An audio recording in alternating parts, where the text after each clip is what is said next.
Welcome to the First Five, where we flip the script, find God in real life, and get your soul fed in just 5 minutes flat. No fluff, no filters, just straight truth that hits different. And trust me, heaven's got something to say today. This is word that walks with you to work, rides with you in traffic, and sits right in the middle of your living room chaos.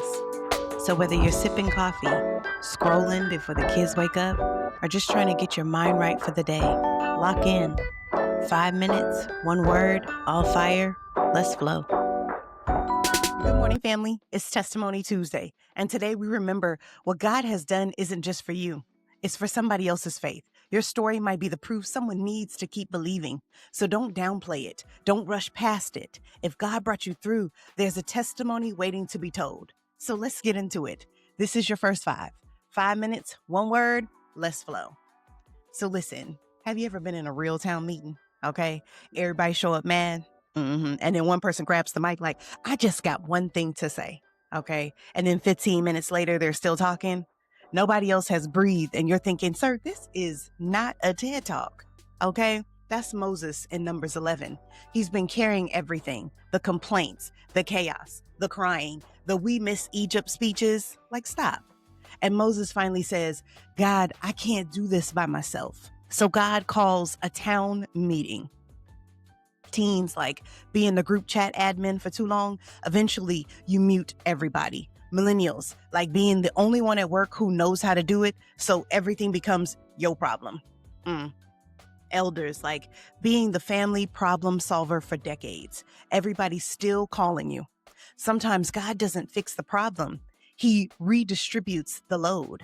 So I titled today's message, Town Meeting. Numbers 11, 16 through 17 and 25 says, gather from me 70 of the elders of Israel. I will take some of the spirit that is on you and put it on them. And when the spirit rested on them, they prophesied. This moment happens before Israel reaches the promised land. God addresses burnout before arrival. Leadership in Israel was never meant to be solitary. It was communal and spirit shared. Our culture celebrates solo success, do it yourself, grind harder, carry it all. But God says that's not holy. It's hazardous. The Spirit doesn't just anoint individuals. The Spirit creates a people. So let's talk truth. God names the limit. Moses is faithful, but exhausted. Moses tells God, I cannot carry all these people by myself. And notice, God doesn't rebuke him for weakness. God responds with structure. Truth, limits are not sin, they're signals. God acknowledges Moses' humanity and creates a system of shared leadership. Exodus 18, 17 through 18 says, Jethro tells Moses, what you're doing is not good. Even Jesus sends disciples out 2 by 2, Luke 10:1. Say it with me. Limits are not failure. Drop that in the chat. And my second point, God resists Lone Ranger leadership. The spirit is shared, not hoarded. God doesn't give a new spirit. He shares the same spirit. That disrupts hierarchy, ego, and control.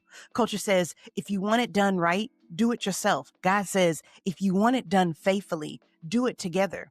Joel 2:28 says, I will pour out my spirit on all flesh. And Acts 2, the spirit falls on the whole community, not just the leaders. It's like trying to live stream a whole event on one phone battery. It eventually dies. But when everyone brings a charger, the stream stays live. Where are you trying to be the entire system instead of part of one? And lastly, when the spirit falls, the people speak. They prophesied together. When the spirit rested on the 70, they prophesied, not because they were special, but because the spirit empowers speech. Teens, your voice matters, even when adults underestimate it. Millennials, your discernment isn't just hustle, it's spirit-led wisdom. Elders, your testimony isn't old, it's anchoring. 1 Corinthians 12 reminds us that many gifts, one spirit. Acts 18, elders, teachers, and believers shaping the church together. Who needs your voice, and whose voice have you been ignoring? And where is God calling you to stop carrying everything alone and step into shared discernment, shared leadership, or shared care?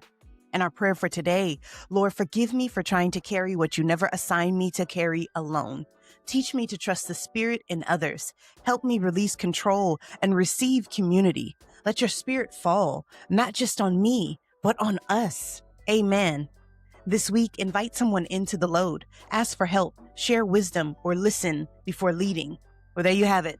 That was your first 5. Now go live it. 5 minutes, 1 word, all fire. And don't forget to like, share, and subscribe. And remember, when God calls a town meeting, it's because the Spirit is too big for one microphone. I'll see you back here in the morning.